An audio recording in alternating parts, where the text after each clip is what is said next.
One time si Peter. Yan si Peter. Dalawan ba yan si Peter? One time si Peter. Kanang mananagat ba yan si Peter? One time. Gipatawag si Peter sa mga kadagpuan sa simbahan. Gipatawag si Peter sa mga kadagpuan sa simbahan. Gingnan si Peter. Hunungan na inyong pagsangyaw. Hunungan na inyong sangyaw sa nga ni Jesus. Di na mo dakpon, di na mo prisuhon. Hunungan lang na.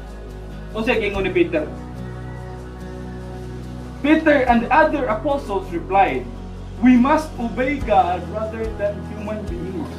Mas sundon na mo ang Ginoo kaysa tao. Asa mag-confidence nga nakaingon si Pedro ana? Tungod na sa authority gikan sa langit. Dayon time si John o si Peter.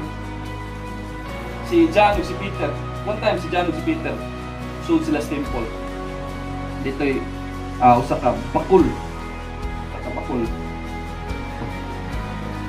Tingon siya na nangayo ka ng pasta, nangayo siya.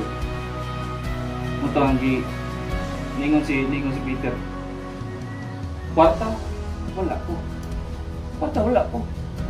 Pero na ako ihatag diha nimo. Something content na ko. Unsay naan ako.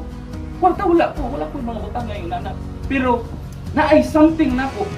Na something special nga mao ya kong ihatag diha nimo. Ang bakol. Muto ningon sa in the name of Jesus Christ. Barog. Ni barog ang bakol. Asa man siya gikan anang authority? Nga nakapabarog man siya sa bakol. Kita tao-tao lang ta pero wala tay mahimo. Apan tungod kay natay authority gikan sa langit, back up na sa kursa sa langit. Atay nanay gahom ang atong gibuhian nga poong. Muna kita igsuon Kristo nga mag-amping ka sa atong mga pinulungan sa isig ka tao. Tungod kay powerful ang atong back. Dani gani usa ka tao. Sa kataw. Dakong tao sa Acts chapter 19. Dahil sa dakong tao. Dahil mga the demon possessed. Tingnan niyang added. Tidingan niyang the demon possessed. Sa ngalan ni Pablo, sa ihang giwali nga ipangalag Jesus. Yawa, pahawa. Ningon siya. Nga sa ngalan ni Jesus nga giwali ni Pablo dito sunahan. Yawa pahawa. Saan ang yawa? Ingon ang yawa pagtubag. Jesus kaila ko. Pablo kaila ko. Ikaw kinsa man ka? Anay ta po igsoon gigukod siya sa yawa ato nakakukumo siya. Paita ning watay authority gikan sa langit no. Basta pa ang yawa wa kaila. Nabili sa makapalayas sa yawa na sa demon possessed because wala siya authority gikan sa langit. Ang authority gikan sa langit igsuon tungod na sa pagdawat nimo ni Jesus Christ. Authority gihatag ni Jesus Christ nimo igsuon. Like that.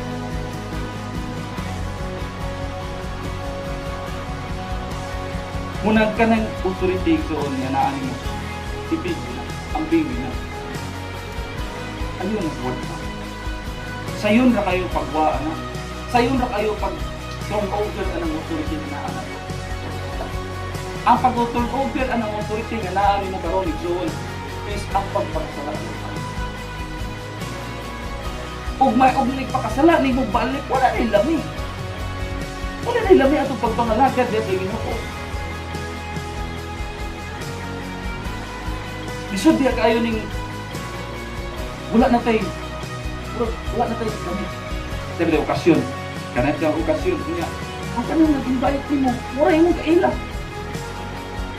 Birthday ba karon? Nya ang kanang nag-invite nimo, mura imong kaila. Classmate ba ka nimo? Okay lain pamilya, okay kaila yung pamilya. Ningat ka. Nya karon ang katong nag-imbita nimo is grabe ka busy. Na-OP ka. Di ba kayo katawad muli ka? Sige lang, dito, umugay ko kanahay, bisip plato, na-open, magulit ko. Why gamit? Nay mga tao dinhi sa kalibutan gani igsuon nga dili kayo inilak sa kalibutan apan gamit sa tanan mapunsa man na kung wala kay gamit atubangan sa Dios. Muna ikinahanglan nato nga balansiho nato nga uno nato kung nabatay gamit, nabatay kapuslanan sa kingharian sa Dios. Ug nahimo batang asin atubangan sa Dios. Kay matud pa kumawa na ang content nimo. Christian tuod, Kristohanon tuod pero label na lang. Kristohanon pero ego na lang label. Daghan kay mga Kristohanon igsuon mailhan nimo pinaagi sa sinutihan, pinaagi sa lihok, ug asa nimo dalha imong kagalingon. Ug pangutan nimo Kristohanon siya, pero lahi ang lihok. Kumbaga label na lang. Ang tinud-anay nga content nga si Jesus Christ nga nagpuyo sa atoa wala. Unang ampingan nato atuhang pagka-Kristohanon. At timanon i-exercise, tipigan nato, i-treasure nato ang bahandianon. Nganong nahimo man kang kumaga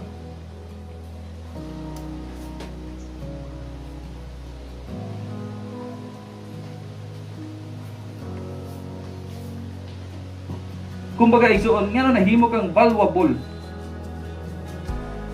Gani si Jesus kaning imong pag-arid ni naginahinay na og butang og value diha nimo, add og value kanang mga pung sa Ginoo ba. Hinahinay na siya in butang diha nimo, nag-add na nimo og value. Unang valuable ka. Sunod na ito, dapat may bawang igsuon is tugma. Love and passion. If I give you all I possess to the poor, and I give over my body to hardship that I may boast, but do not love, I gain nothing. Bisan pag kung sa akong buhaton, bisan pag akong isakripisyo akong kaugalingon, akong ihalad akong kaugalingon, pero kung walay gugma, walay kapuslanan ang tanan. Kung wala ko nagigugma, bisan pag kada adlaw ko na ako diri sa church, iutno na ako schedule nga naa ko diri pag mga lagad ko sa Ginoo, pero kung wala ko'y gugma, wala ko'y kapuslanan.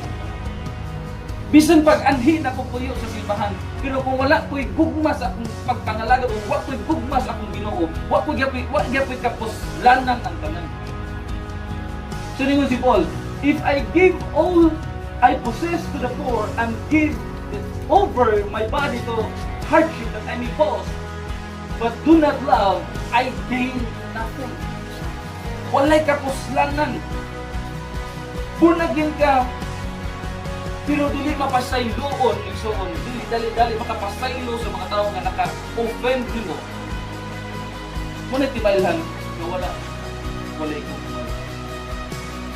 gugma. Kung iana ka magtumot ka mo kasi sa tao nga nakapasakit mo, nakapagpos mo, nakasabot mo, wala kay gugma. Nabay gugma ang tanan? Amen. Hallelujah. Wala igsuon nga pagpatulog gugma sa mga sa tao. Next. Dali na kayo, mupo na ganit. Next is the saltiness we must have to preserve is our testimony. Kanang testimony na ito ba? Sa imong pagpangalagad sa Ginoo, siguro na pagbuhay testimony, no? Nga mga testimony ni mga kaayo sa Ginoo sa imong kinabuhi ba? Nabot siguro, walay lami siguro atong pagpangalagad sa Ginoo. Walay lami kung wala tayong testimony. Yung sa kapagpabor sa Ginoo, yung sa kapagpanalangin sa Ginoo, yung sa kapagluwas sa Ginoo, walay lami kung panalitan, wala kay testimony sa pagpanalagad diyan sa Ginoo. Muna gitawag sizzling. Kung sigurado ko nga naatay testimony ang matag ko sa nato naatay testimony yung sa tapag-ayo sa Ginoo, yung sa tapaglukat sa Ginoo, yung sa tapagluwas sa Ginoo, yung sa yung sa tapag-provide sa Ginoo sa itong panginahanglan.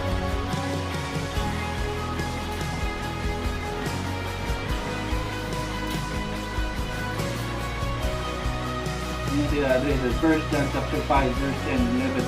Whoever believes in the Son of God accepts this testimony. Whoever does not believe God has made him out to be liar. Because they have not believed the testimony God has given about this Son.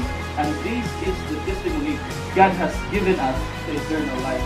And this is in His Son, Jesus Christ. So, igsoon, ang testimony na to sa matagpuan ng kadiyang dawat mo si Jesus Christ, ang testimony na to igsoon is nakadawat ka sa kinabuhi mo like katapusan.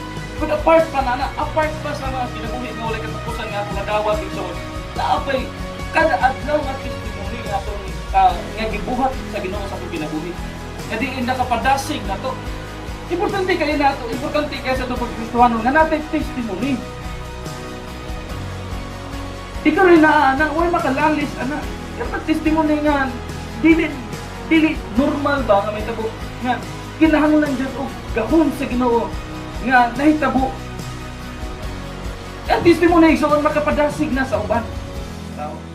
Makaingon na makadungog sa imong testimony. Uy, madaha pa din ako sitwasyon. Makapabuhi na sa dugo sa uban kanang imong testimony, kanang mo testify ka about sa kaayuhan sa kamaayo sa Ginoo sa imong kinabuhi. Ayo na po pag-testimony o kanang kuan ay kanabitang kumun kayo. Kanang testimony na to nga pwede matabo sa uban. Kanang pwede ra mahitabo sa uban bisag normal ra gud kayo.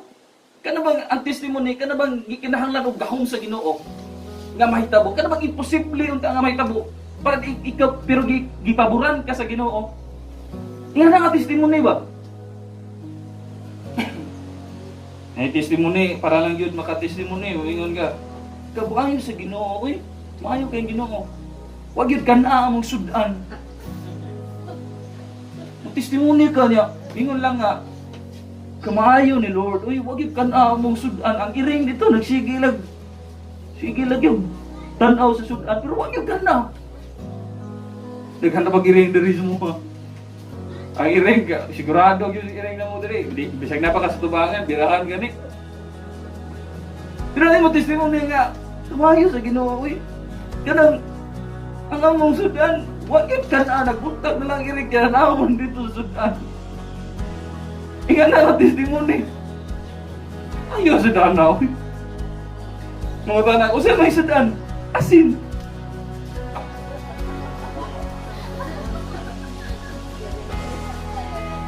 Kana mga testimony igsuon nato sa itong kinabuhi giun sa kapag-ayo sa Ginoo, giun sa kapagpabor sa Ginoo, giun sa kapagpanalangin sa Ginoo. Kana man yan testimony makadungog na ubang tawo nimo ana igsuon.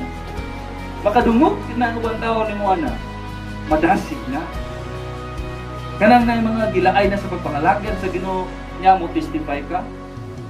There are times igsuon nga kanang mga naluya igsuon sa pagpangalagad sa Ginoo na times nga dili na sila madasig bisa pagkisigutan nimo kung sa Ginoo dili na ingon nga nakadali kadasig pero makabati sila sa testimony nimo sa imong kinabuhi yun sa kapagpabor pagpanalangin sa Ginoo madasig na ingon na kay importante tinuod man dai kayo ba tinuod jud ang kung sa Ginoo maka-testify ka.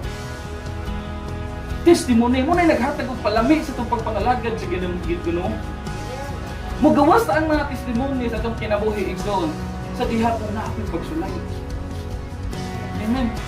So na sa diha ma-overcome na mga pagsulay nga mo isud kayo sa imong kinabuhi nga ma-overcome nimo kapag diha ang Ginoo nga nag-assist nimo na ang Ginoo nga nagtabang nimo. Naglikon nimo. Unya na-overcome na nimo na problema o mga pagsulay sa imong kinabuhi, testimony naman. So ayun, nagkalimtin na yung mga testimony. Kung kaning mga testimony sa kinabuhi, hindi makalimtan. Ayaw lang po ng testimony nga kanang grabe na kayo kadugay. Ikaw bang ilawa-lawaan na nga kanang bisan o kanang mo pa'y pakimugso, mo testimony niya. Kani adto sa akong pagkahimugso. Hantod nga ni abot to. Pila ka tuig, hantod karon. Ayun, so talaga mo testimony ba? Kana bang specific lang na giun sa kapag usab sa Ginoo sa dihang nidawat kang nangalagad sa Ginoo. Nagi na testimony, nga na naman ang gahom sa Ginoo, nga na naman ang grasya sa Ginoo. Unsaon ka pag-usab, ug mo na'y mahimo ng testimony sa imong pagpangalagad sa Ginoo. Testimony. Muna ato ang seasoning.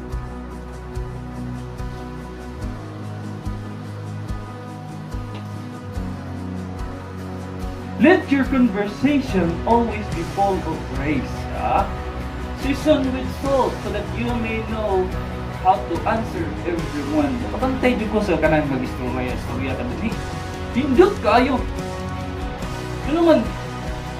Hindot kayo kay excited. Kapantay din ko kanang mag-istorya din. Mag-istorya about sa channel, mag-istorya sa mga kalambuan para sa church. Yun sa pag-usab sa Ginoo sa church. Yun sa pag-amuma sa Ginoo. Testimony ba na?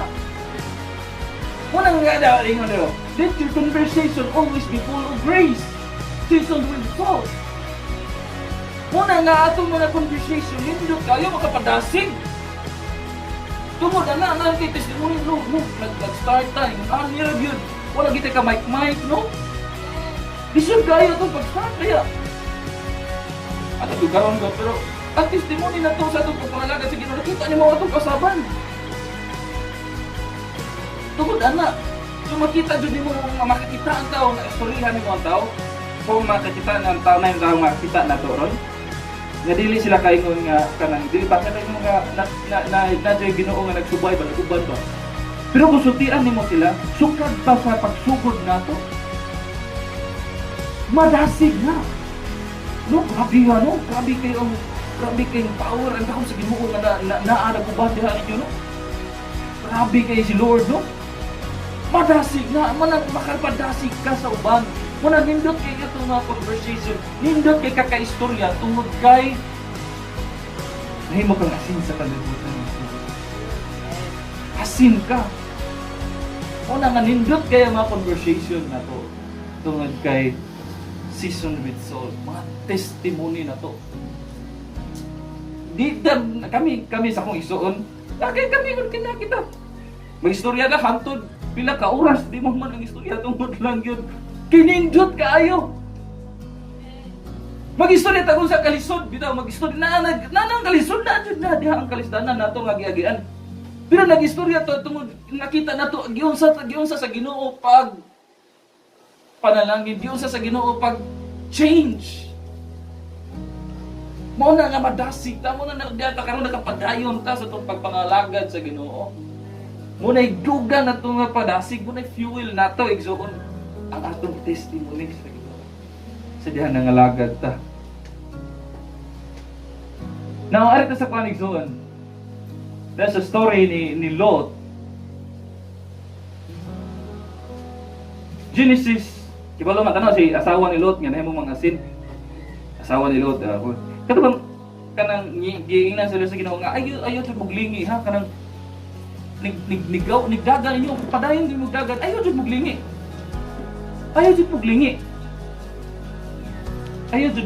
Mara yung ginitabo.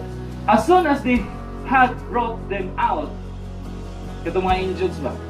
As soon as they have brought them out, one of them said, flee for your lives. Don't look back and don't stop anywhere in the plain. Flee to the mountains and you will be swept away.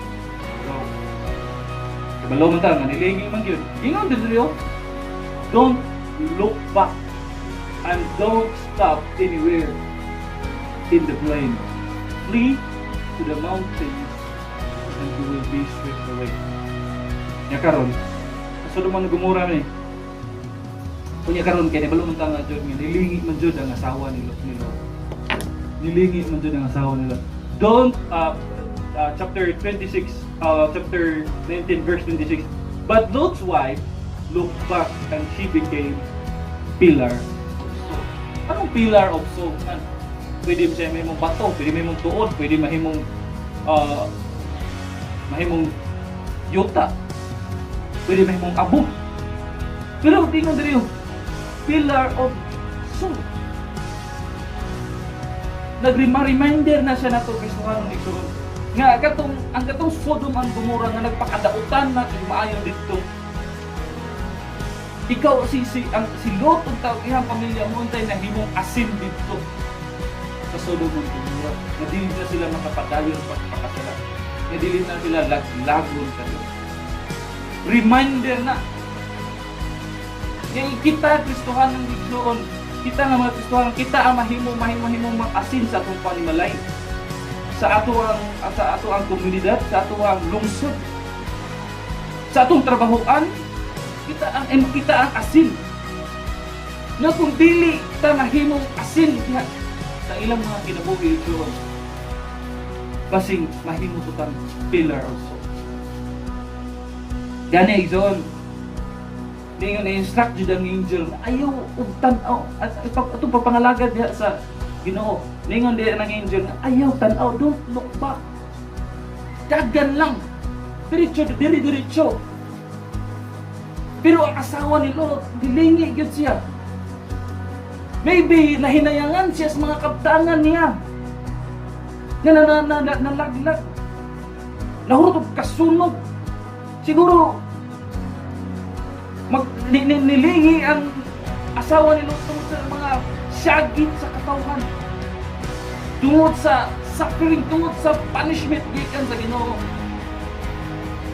Ug ningon ang angel nga ayaw jud tan-aw. Siguro nahinayangan gid siya sa mga butang nga iyahang napundar dito nakita. Sa mga kabtangan kay wala pa sila nga laing gawas ang ilahang kinabuhi. Ningon nga ayaw nagbalik sa itong pagpangalagad na Ginoo, ayaw nagbalik sa itong karaan nga kinabuhi, ayaw na itong tanawa pagbalik. Dire-diretso ta sa itong pagpangalagad, dire-diretso ang itong kausaban. Ayaw na itong tanawa, kay umutanaw kagbalik, pasin o mubalik ta dito. O kung mubalik ka sa inyong karaan nga kinabuhi, wala na yung lami. Asin, way lasa, way lumipugto. Ang hitabo is nahimong wasteland. Kaya gisunog yun ka lang. Nahimong ako. Kung sa'yo hitabo, tunod-tunuban na lang po. Unya, si Lot, or ang asawa ni Lot, nahimong asin sa lugar na wala na gamit. Si Lot, nahimong asin, ang asawa ni Lot, nahimong asin sa lugar na hindi wala na gamit. So may gamit ka, asin ka nila. Pero wala na may tao. Nahurot naman, nahimo naman ang wisdom, nahimo naman ang abandonado, tunod-tuwa ng tao, tunod-tuwa ka ng tao. So reminder na sa nato, igsoon, sa tagkaroon, na naapatay kinabuhi igsoon, nga kita amoy mahimong asin, diha sa itong panimalay, sa itong pamilya, sa itong lungsod, sa itong gitabahuan. Asin ka, igsoon.